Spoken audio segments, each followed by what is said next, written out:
Hello and welcome to another edition of the Next Gen podcast. I'm your host, Nick Leese, founder of Next Gen Benefit Solutions. Today, I'm going to have a little bit of fun with the podcast, and we're going to talk about sacred cows. Being a guy from Nebraska, I felt like there was nobody more qualified to talk about cows than me. So let's get started with this podcast. What the heck is a sacred cow? Maybe you don't know. Well, a sacred cow is referred to as a belief, maybe a process, or a way of doing things that has long been held as the standard. And a lot of times we find that that standard is not questioned. The sacred cows are not questioned. What I'll tell you is that when you start questioning sacred cows, you'll find out who your friends are. You see, there's a lot of people, a lot of companies that hold these sacred cows very close to their heart. And why is that? It's profit.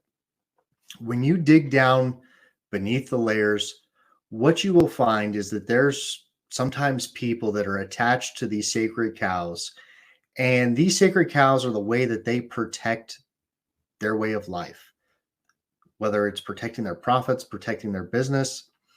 And it's not always a bad thing, but sometimes it's not the best thing for your business, especially when we're talking about the sacred cows of health insurance. And really, the goal I have with this podcast is to highlight a couple of the sacred cows that I run into on a regular basis, kind of break them down as to why they may not be accurate, why these sacred cows maybe are holding you back from achieving some of the goals and desires that you have for your business and your employees. So at the end of it, I think you're going to be asking yourself this question, or two questions rather. Are sacred cows holding me back? And if so, am I ready to turn them out to pasture? Let's dig into the number one sacred cow that I run into on a pretty frequent basis.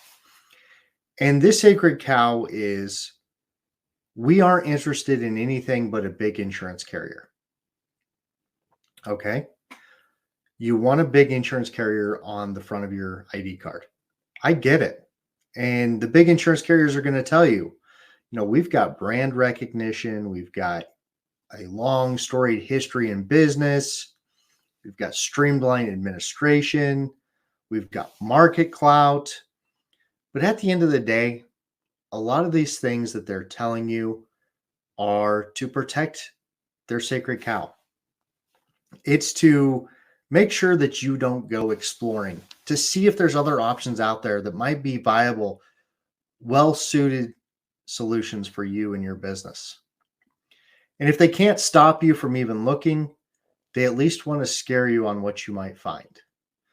And the reality is that some of the best health plans that I've had the opportunity to work with over the years had absolutely zero partners involved that were big name brand partners. I would tell you that these small partners out there, the smaller administrators and TPAs and such, they actually probably do a better job than a lot of the big names. And if for no other reason, then they have to. They don't have the market clout. They don't have the big name recognition. So they have to wake up every day and work harder to make sure that they are meeting your expectations in the administration of your health plan. And the good news is that the other thing that they bring to the table is wanting to outperform. So when it comes to things like claims adjudications and getting problems solved quickly and efficiently, you're a lot of times going to have better luck with a smaller player. I don't know if you've ever sat on a hold call with one of the big carriers, but 30 minutes later, when they finally answer the phone, the person answering it may not be a person that can actually help you. Now, I'm not going to say that every independent vendor out there is going to be a good fit for you. And the theme that you're going to hear among a lot of these sacred cows is that at the end of the day, you've got to do your due diligence. But that's the number one, is the sacred cow of a big insurance carrier being the only way to properly protect your business and to protect your people. The second sacred cow that I run into, and probably the second most common, is networks. The network sacred cow. The one where we have employees in multiple states. So we have to have a national network to make sure that they have access to doctors. And when they do access doctors, that we're getting the big discounts that the PPO networks negotiate for us. And I shake my head politely and say, okay, let's address this one in reverse. The big discounts. I hate to break it to you, but you're not getting big discounts with PPO networks. Now, one PPO network compared to another PPO network, you might be getting bigger discounts from one to the other. But at the end of the day, it's common knowledge that hospitals and doctors inflate their prices, what's known as a billed charge, with the knowledge knowing that the PPO networks are going to come in behind and strong arm them into a discount. And the only hope is that they set their billed charge high enough that after they get beat up with discounts, they're at a place where they can still have a healthy profit margin. So at the end of the day, I would argue that they don't. And to further kind of reinforce that fact is that I've seen network analysis where a network was paying X dollars for a procedure, and 30 miles away, they were paying a huge multiple of that, 5, 10, 15x of that at a facility just 15, 20, 30 miles away. So it's kind of a hit and miss. Like, did you wind up accidentally going to the hospital that didn't negotiate as well with the big network and therefore they're getting reimbursed less? It's kind of a roll of the dice, really. And that's not really how I like to do things. The other thing is when it comes to access. And I think I'll tie both of these together with one of my favorite quotes that my grandpa shared with me a number of years ago. He sat me down one day and he said, Nick, I want you to realize something. Everything in life is for sale. It's for sale at a better price if you bring cash. Grandpa, those words were so true. The man was wise. And what we know when it comes to health insurance is that providers and facilities, they're businesses too. And cash flow is really the heart of a business. If you don't have cash flow, you don't have a business, or at least a very up and down business. And so what we have found is that when you waive some cold hard cash, when you can make guaranteed promises of timely payments, providers, facilities get really excited about cash flow.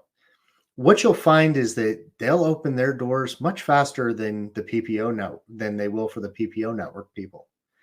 They'll see your people because they like cash. And you know what else they'll give out rather quickly?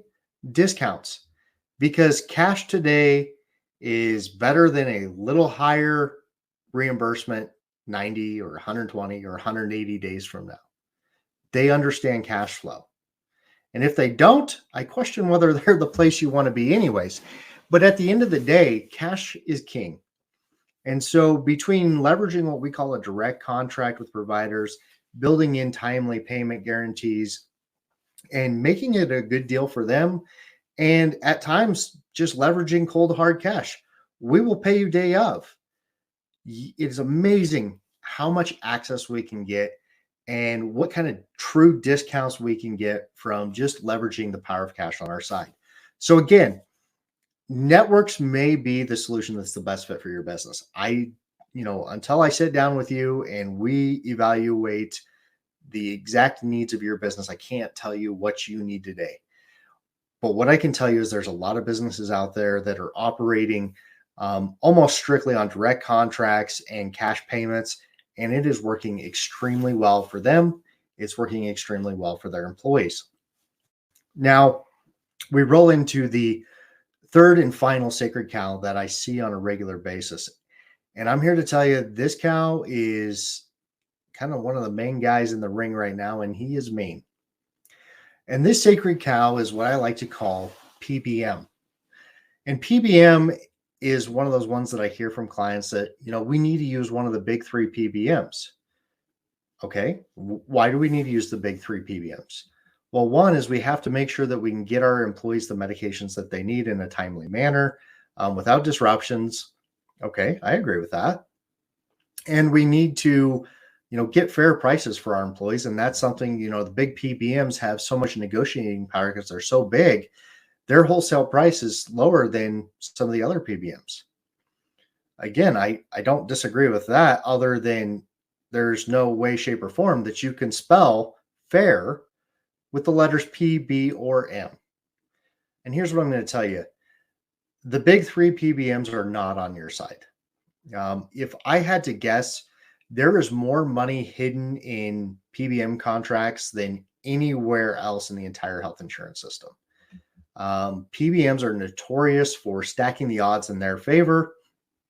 And at the end of the day, as a businessman, I get it. They're trying to, make their shareholders happy. That's one of the reasons why I'm really thankful. The only shareholder I have is my wife and I. But I digress. Getting back to the sacred cow of PBMs. Now, there's a lot of smaller PBMs. There's some that are touting that they're transparent and, such a good deal. And some of them really are. But I always like to take the approach when it comes to PBMs, a trust but verify approach. You need to make sure that you're really distilling down these different contracts. You're really needing to make sure. And much like the smaller administrators and such that we talked about in, the sacred cow number one, is that these smaller PBMs that maybe don't have the notoriety and the massive market share of the big three, they're a lot like these small administrators where they want to serve your employees well. They want to get your employees the medications that they need when they need them. They want to actually get fair pricing for your employees. And I, again, would argue that these smaller PBMs that are truly in business for the right reasons, or at least what I believe to be the right reasons, they're waking up every day trying to impress you. They're trying to work hard to meet your expectations, to help you achieve your goals, because they know how easy it is to get replaced by the big three. It's not hard to get fired, but it's really hard to get hired. And that's something that I think the smaller PBMs can really excel at for you. So that's kind of the third sacred cow that I see on a regular basis, which makes it a great segue into kind of the next piece of this podcast. And that is, have these sacred cows held you back? Have you hesitated on looking at new options because you've been told that some of these are risky and that they don't fit businesses of your size, or they don't, work in industries that you operate in? Let you decide that. Let you get the facts in front of you and truly decide that. Don't just go with the status quo and listen to what the different players will tell you, because at the end of the day, I'm here to tell you that those different players are telling you that because they don't want you to leave, and they don't know any other way to keep you than to instill fear in you. And that's just not a way that I'd like to do business.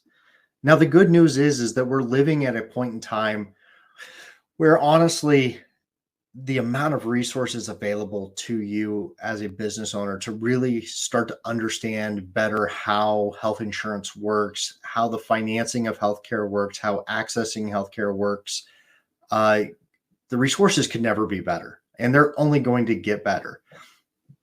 I would throw out there that, a good starting place would be picking up a book like The Price We Pay by Marty McCary.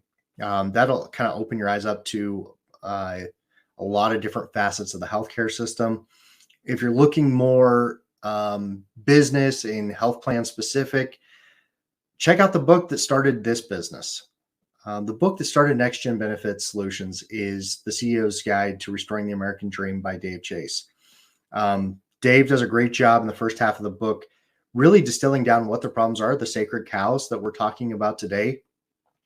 And the second half is a playbook. And frankly, it's the playbook that we use day in and day out to help our clients, take back control, to send those, status quo sacred cows to the pasture and bring in a new herd that's willing to actually work for us and that's going to help us achieve our goals.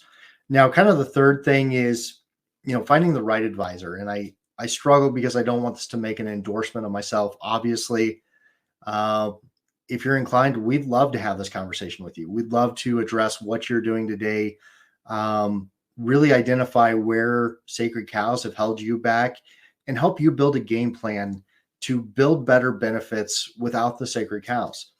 But maybe I'm not your cup of tea, and I'm okay with that. The other suggestion that I would make when it comes to finding a good advisor is checking out healthrosetta.org. Now, that's Rosetta as in like Rosetta Stone, but it's healthrosetta.org. And at healthrosetta.org, they have a map of Health Rosetta advisors across the country, peers of mine, that are doing great things. And what I can assure you is that these people are walking the walk that I walk. I don't know that there's a one of them that I wouldn't be happy seeing you partner with, because I know they're going to work hard for you and always work in your best interest. So at the end of the day, it's a big problem. And my final kind of tidbit for you is to reach back into your entrepreneurial bag. You see, you're watching this podcast and you've gotten this far because benefits are a problem for you. You've been frustrated by them for years, but you haven't known what to do. And every time you started to question the sacred cows a little bit, you were probably turned away from looking at anything else. So at the end of the day, you are an entrepreneur. In your business, you saw a place in the market where you felt like you could be a good fit. And you've proven that, because again, you wouldn't be here if you hadn't. And so I encourage you to take a bit of an entrepreneurial approach to your employee benefits. Just like in the early days of your business, when you were trying to figure out what you needed to do to make this thing work. And a lot of times that meant you were turning over every rock to try to find the right solution. The same thing needs to happen with your health plan. Don't leave a rock unturned. Don't let the sacred cows stand on them and keep you from being able to see the other options that might be out there for you. Now, again, I don't want to make a blanket statement and say that, you absolutely shouldn't be with a big carrier or a big PBM or use a national network. That's not what I'm saying at all. I don't necessarily know your situation intimately.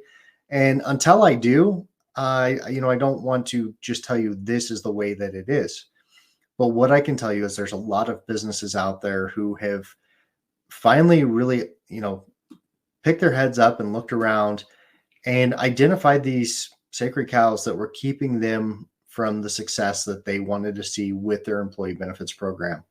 And when they finally made a plan to, turn the sacred cows out to pasture, things changed for their business. They saw their costs start to come down. They saw their employee attraction and retention efforts get better. They saw their costs long-term start to stabilize, and just an overall better satisfaction from the health plan that they built. So with that being said, the two questions I leave you with today is, what are the sacred cows that have been holding you back from looking at and maybe going with other options that are available to you? And the second question is, are you ready to turn the sacred cows out to pasture? Have a great day.